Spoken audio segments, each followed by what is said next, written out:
Wave Accounting is a user-friendly, free accounting software perfect for small businesses and beginners. Here's how to get started. Sign up. Visit the Wave website and create a free account by providing your email address and setting a password. You may need to confirm your email.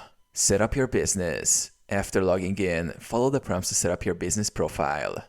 Enter details like your business name, type, and industry. Link your bank accounts. Connect your bank and credit card accounts to automatically import transactions. This will streamline your bookkeeping by categorizing income and expenses. Add income and expenses. Navigate to the Transactions tab to view imported transactions.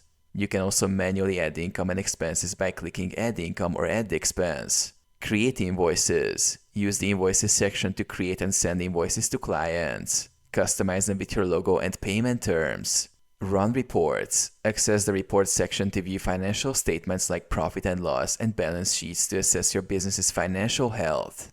Explore features. Familiarize yourself with other tools like payroll and receipt scanning as your business grows.